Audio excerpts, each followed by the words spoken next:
Hello, dear students and viewers. Welcome to my YouTube channel English with Aminul. Hope you all absolutely well. In my previous class, I taught you how to identify or form all indefinite tenses. That means present indefinite tense, past indefinite tense, and future indefinite tense. Okay, but today in this class, I'm going to show you in which cases or where present indefinite tense is used. And if you can understand this properly, in which cases present indefinite tense is used, you will not feel any disturbance or you will have no interruption to speak in English fluently.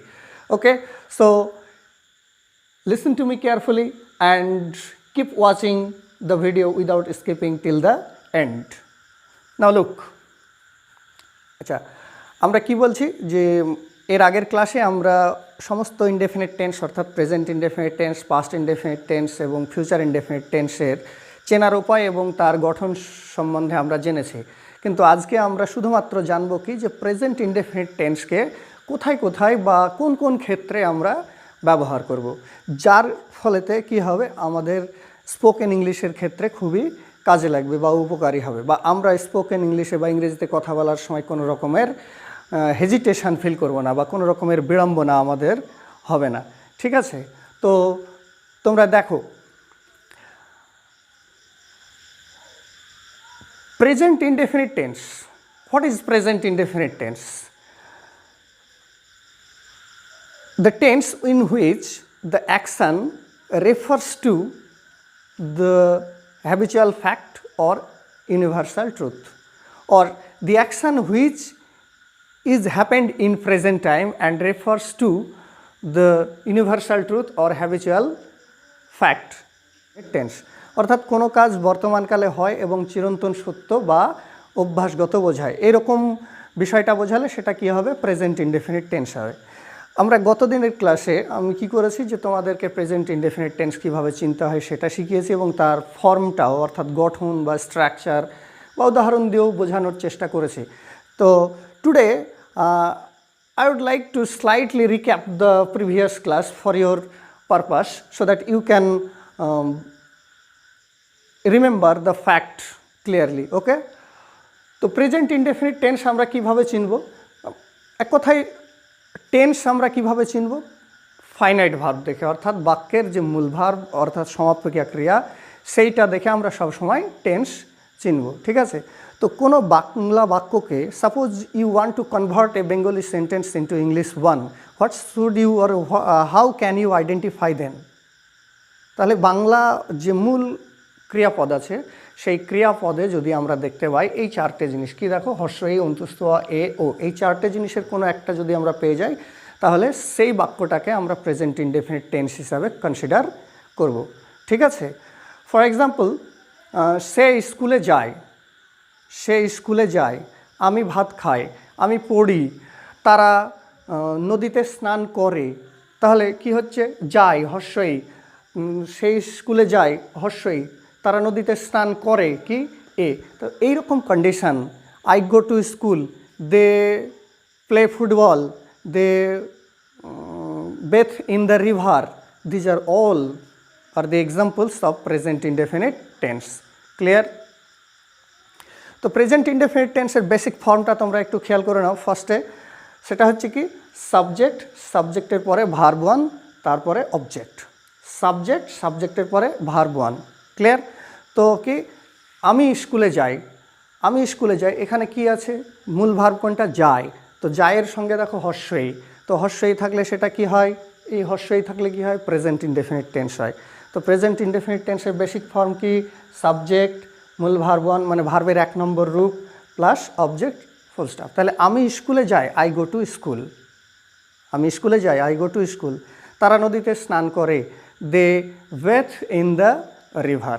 ওকে, আচ্ছা, এখানে আর একটা twist আছে, আর একটা বিষয় আছে যেটা, সেটা হচ্ছে সাবজেক্ট এই টেন্সের মানে এখানে স্পেশাল ফ্যাক্ট বলতে পারো। সেটা কি যে সাবজেক্ট যদি থার্ড পারসন সিঙ্গুলার নাম্বার হয়, or if the subject of the sentence is third person singular number in this tense, then we should use s or es with the main verb of this sentence, right?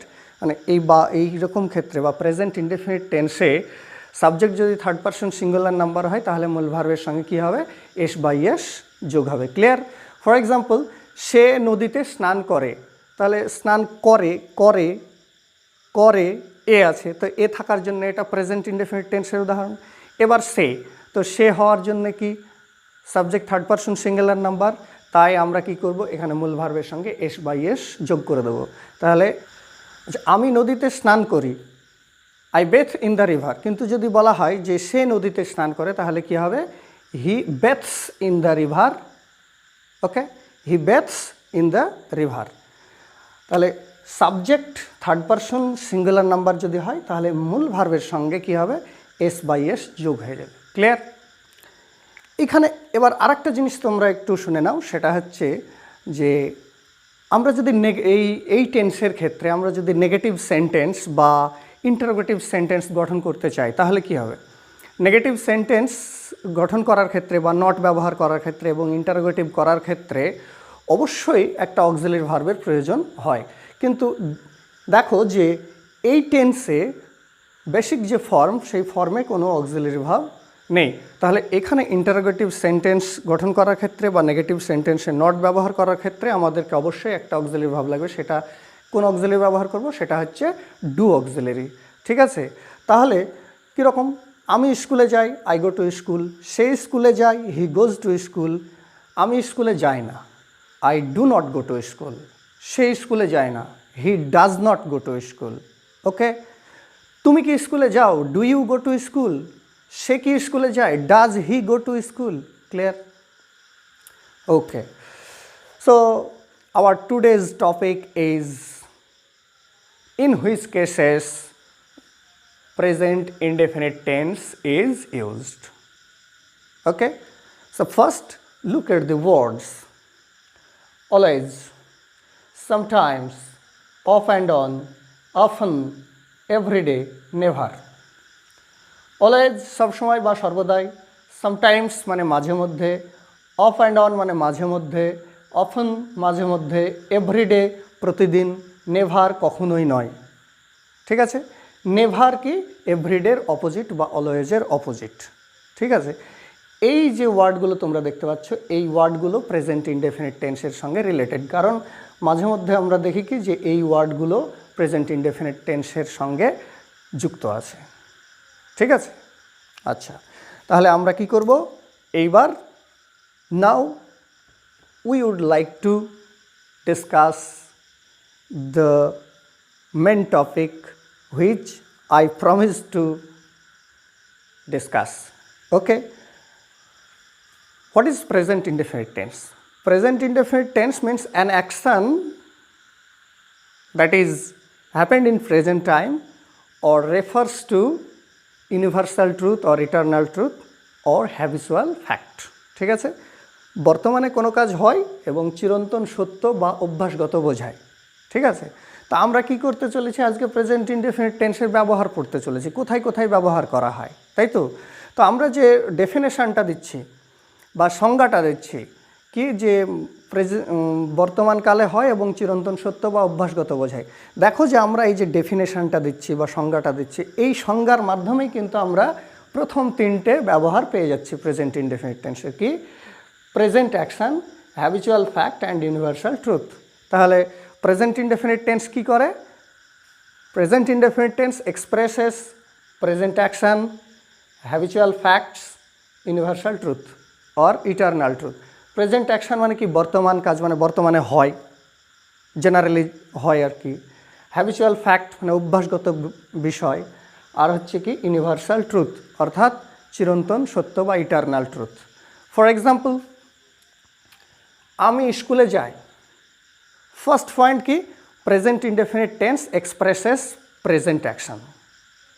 Present indefinite tense expresses present action.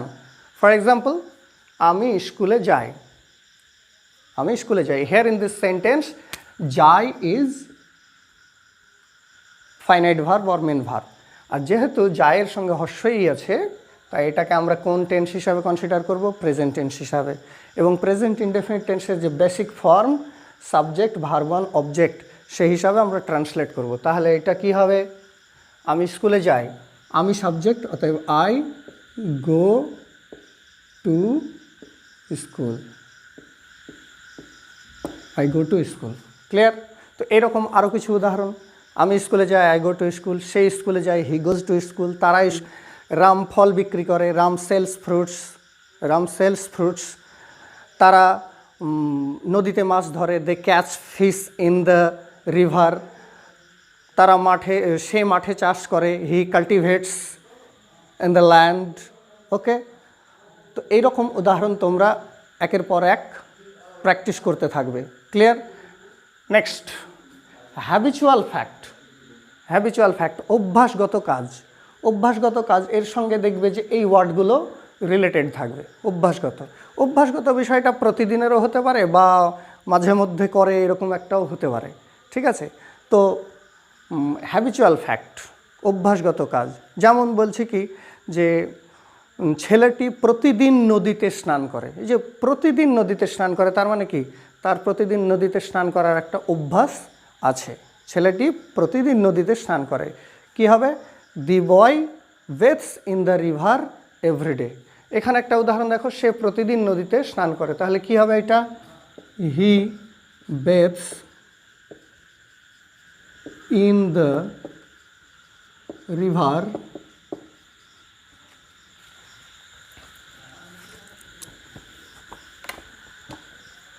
Everyday.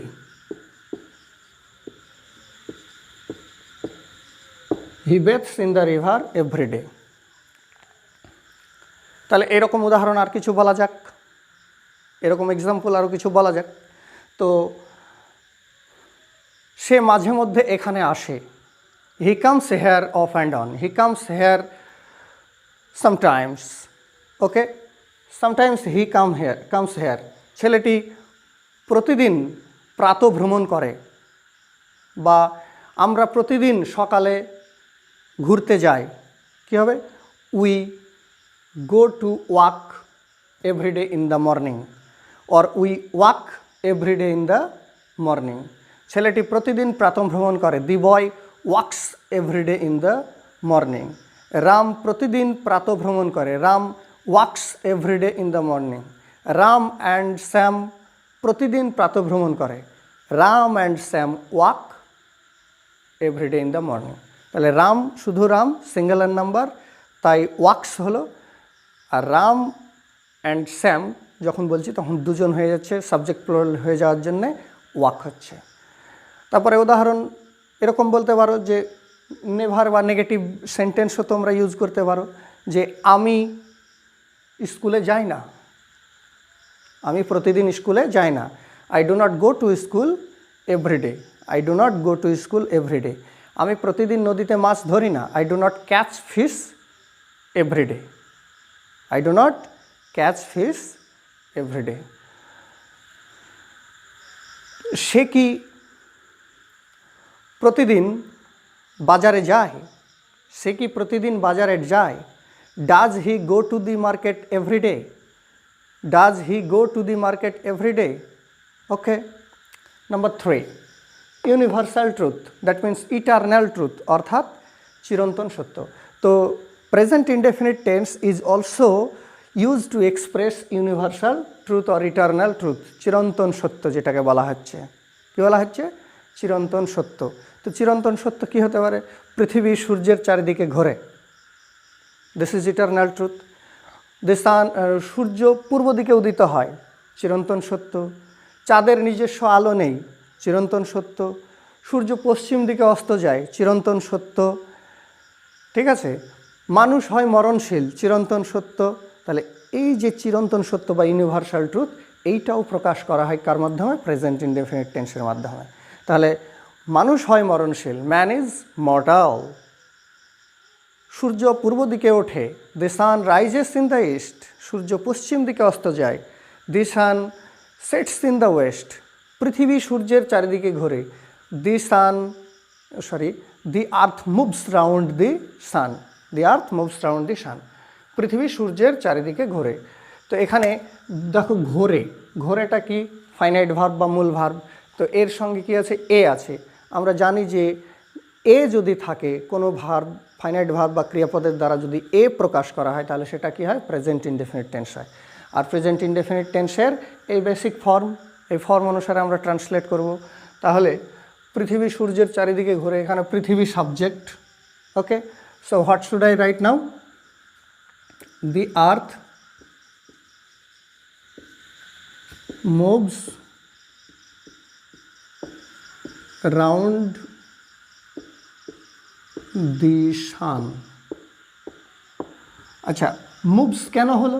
Moves হওয়ার কারণ হচ্ছে যে earth কি third person singular number, earth এখানে subject, আর earth subject third person singular number হওয়ার জন্য এখানে মূল ভার্বের সঙ্গে এস বাই এস যুক্ত হলো। আচ্ছা, next, in conditional clause or time clause. তাহলে present indefinite tense is used in conditional clause আর টাইম ক্লজ। কন্ডিশনাল ক্লজ মানে, কন্ডিশন মানে কি শর্ত, টাইম মানে কি সময়, ঠিক আছে? তো আমরা যখন সেন্টেন্স পড়ব তখন দেখব যে সেন্টেন্সকে তিনভাবে ভাগ করা হবে, simple sentence, complex sentence and compound sentence. তো কমপ্লেক্স সেন্টেন্সের ক্ষেত্রে সাবঅর্ডিনেট ক্লজ আসবে, কম্পাউন্ড সেন্টেন্সের ক্ষেত্রে কি আসবে, সাবঅর্ডিনেট ক্লজ আসবে।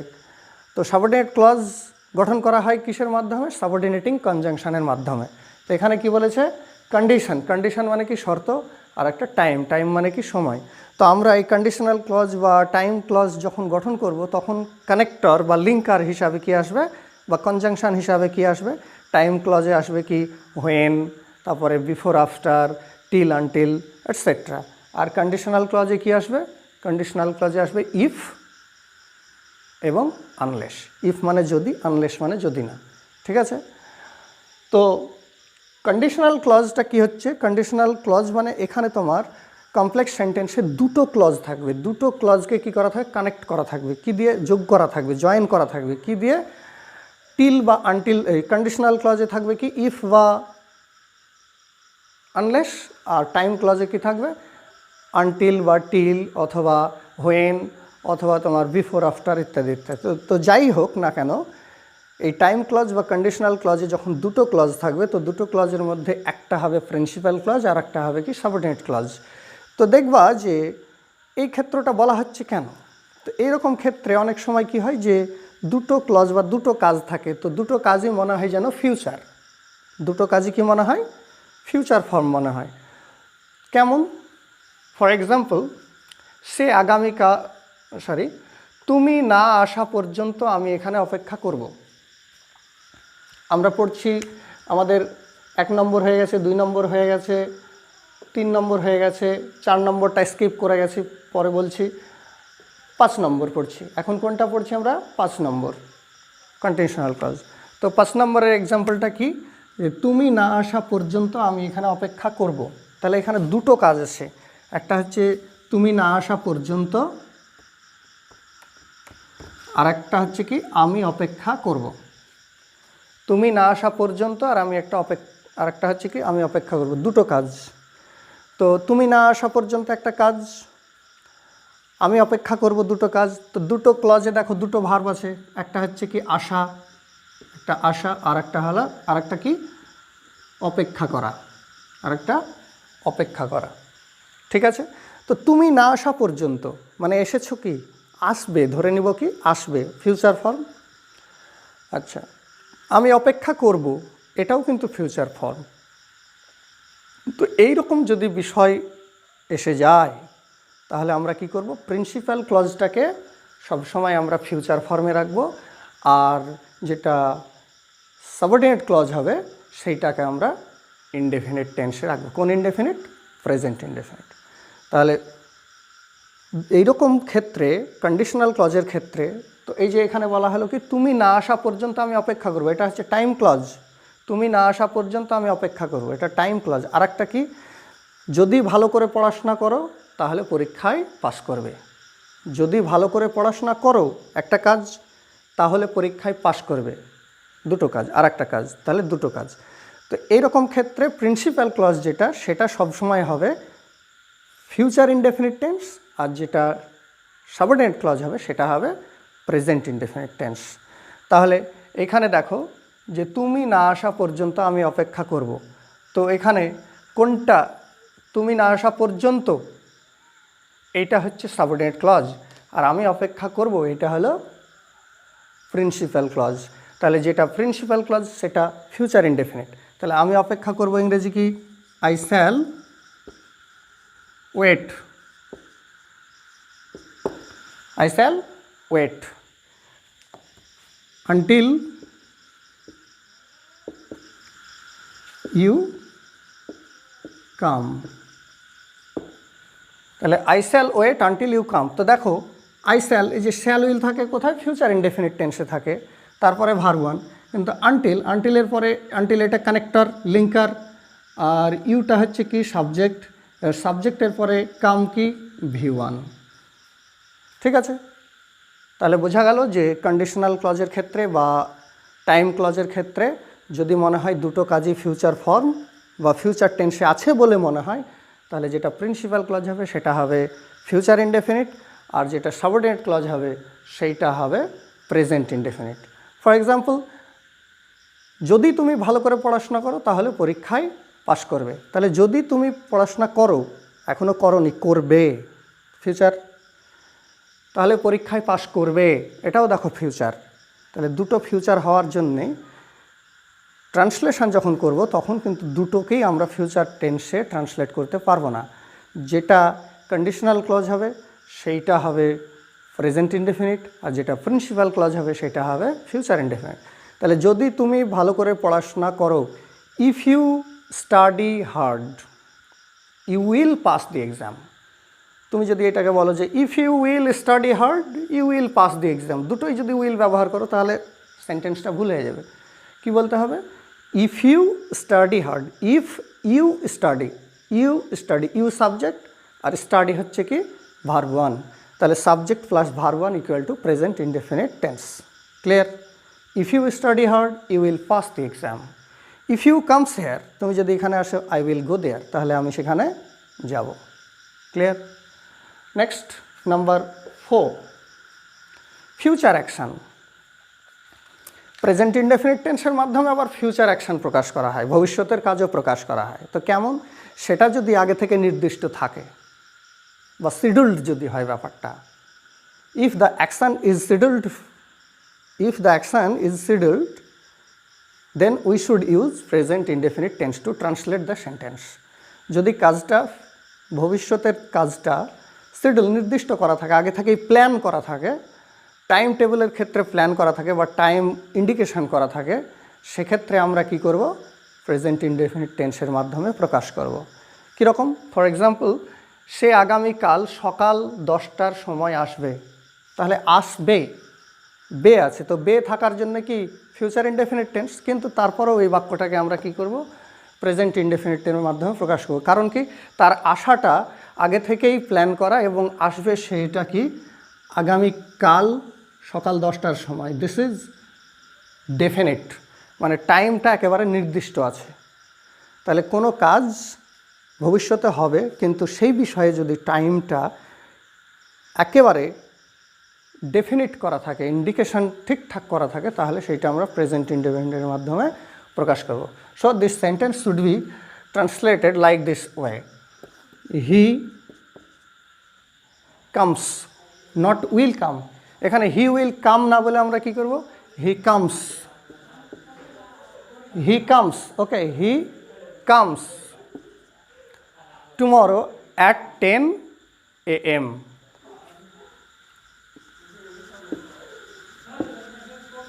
He comes tomorrow at 10 AM. He comes tomorrow at 10 AM. সে আগামীকাল সকাল 10টার সময় আসবে। কীরকম, সে আগামী সপ্তাহেই ডাক্তার হতে চলেছে, সে আগামী সপ্তাহেই একজন ডাক্তার হতে চলেছে বা ডাক্তার হবে। তার মানে কি, আগামী সপ্তাহটা কিন্তু এখানে ইন্ডিকেশন করা আছে, তাই তুমি এটাকে বলতে পারো যে he becomes a doctor next week, he becomes a doctor next week. Clear? Next number চলে এসো পাস্ট ইভেন্ট। পাস্ট ইভেন্ট কি? Present indefinite tense is use to express past event to narrate the action more vivid or adorable. মানে অতীতের কোনো ঘটনাকে বর্ণনা করার ক্ষেত্রে আমরা অনেক সময় প্রেজেন্ট ইনডেফিনিট টেন্স ব্যবহার করি। কেন? সেটাকে আরও বেশি জ্যান্ত বা আরও বেশি গৌরবময় করে তোলার জন্য। ঠিক আছে? যদি আমরা অতীতের কোনো ঘটনাকে প্রেজেন্ট ইনডেফিনিটের মাধ্যমে প্রকাশ করি তাহলে সেটা আমরা বুঝবো যে ওই ঘটনাটাকে আরও বেশি জ্যান্ত করা হচ্ছে, আরও বেশি গৌরবময় করে তোলা হচ্ছে। ঠিক আছে? কেমন? উদাহরণ তোমরা দেখে নাও। বাবর পানিপথের যুদ্ধে গোলা বারুদ ব্যবহার করেছিল। তাহলে এটা অতীতের ঘটনা। তো বাবর, সম্রাট বাবরের নাম তোমরা শুনে থাকবে। পানিপথের যুদ্ধ হয়েছিল ইব্রাহিম লোদির সঙ্গে বাবরের মধ্যে, পানিপথের 1526 খ্রিস্টাব্দে। তো বাবর পানিপথের যুদ্ধে গোলা বারুদ ব্যবহার করেছিল ললাম ছিল পাস্ট ইনডেফিনিট টেন্স। তারপরেও এটাকে আমরা প্রেজেন্ট ইনডেফিনিটের মাধ্যমে প্রকাশ করি। এই ঘটনাটাকে এমনি বাংলায় বলা হয় কি, যে ইংরেজিতে কি বলা হয়, হিস্টোরিক প্রেজেন্ট। হিস্টোরিক প্রেজেন্ট, যেটাকে বাংলায় বলা হয় ঐতিহাসিক বর্তমান। কি বলা হয়? ঐতিহাসিক বর্তমান। ঠিক আছে? তো আলেকজান্ডার তার শত্রুপক্ষের উপর ঝাঁপিয়ে পড়েছিল। ঠিক আছে? তো আমি দুটোকেই ট্রান্সলেট করছি। প্রথম আমরা কোনটা দেখব? বাবর পানিপথের যুদ্ধে গোলা বারুদ ব্যবহার করেছিল। এইটা আমরা কি করব? Babur uses gun powder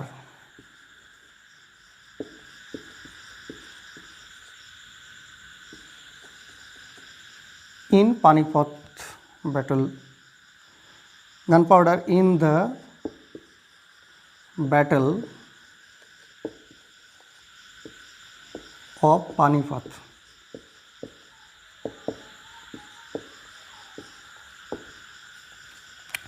Babur uses gunpowder in the battle of Panipat.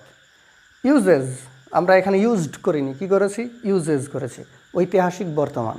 Alexander তার শত্রুপক্ষের উপর ঝাঁপিয়ে পড়েছিল। আলেকজান্ডার তার শত্রুপক্ষের উপর ঝাঁপিয়ে পড়েছিল, বা আলেকজান্ডার ভারতকে আক্রমণ করেছিল। Alexander invades India. Alexander invades India.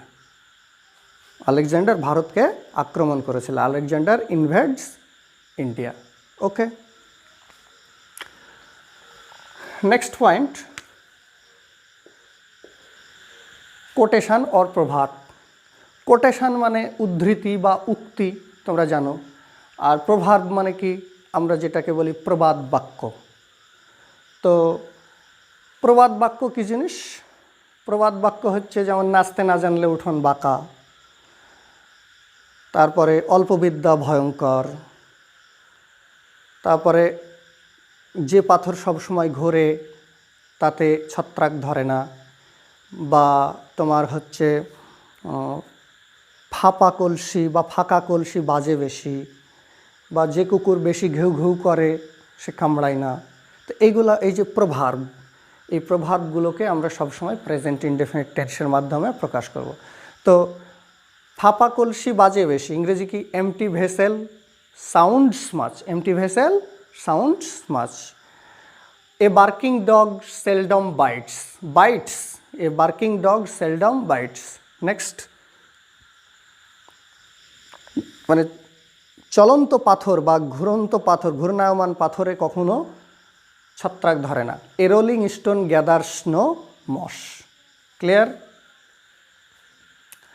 ওকে, তাহলে আমাদের ফাইনাল পয়েন্ট কি? ফাইনাল পয়েন্ট হচ্ছে number 8, verbs of perception, liking, emotion আর অ্যাপিয়ারিং। ঠিক আছে? এগুলো কী জিনিস? যেমন ধরো ফিলিং, তারপরে লাইকিং, ওয়ান্ট, ইমোশন, আবেগ, অ্যাপিয়ারিং মানে আবির্ভাব। তো এই সব বিষয়গুলো যে ভার্বের মাধ্যমে, যে ভার্বগুলির মাধ্যমে প্রকাশ করা হয়। ঠিক আছে? Verbs of perceptions, liking, emotion, appearing, এই যে চারটে বিষয়, এই চারটে বিষয় যে ভার্বগুলির মাধ্যমে প্রকাশ করা হয় সেই ভার্বগুলিকে আমরা সবসময় মানে প্রেজেন্ট ইনডেফিনিট টেন্সে ব্যবহার করব বা প্রকাশ করব।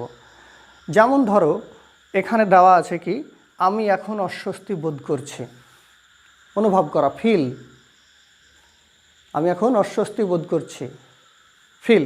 এগুলো এই যে অ্যাপিয়ারিং এই ভার্বগুলো যেগুলো আছে, এই ভার্বগুলো অনেক সময় প্রেজেন্ট কন্টিনিউয়াস ফর্ম প্রকাশ করে, মানে চলন্ত বিষয় প্রকাশ করে বা হচ্ছে এমন প্রকাশ করে, তারপরেও সেটাকে আমরা কি করব, প্রেজেন্ট ইনডেফিনিট টেন্সে ট্রান্সলেট করব বা প্রেজেন্ট ইনডেফিনিট টেন্সের যে ফর্ম আছে, বেসিক ফর্ম, সেই ফর্ম আমরা এখানে ব্যবহার করব। ঠিক আছে, তাহলে এখানে কি, আমি এখন অস্বস্তি বোধ করছি, তো এইটাকে করছি মানে কি কন্টিনিউয়াস, কিন্তু তারপরেও এটা কী হবে, প্রেজেন্ট ইনডেফিনিট হবে। So this sentence should be I feel, not feeling, I feel not I am feeling, কী হবে, আই ফিল ডিসকমফোর্ট।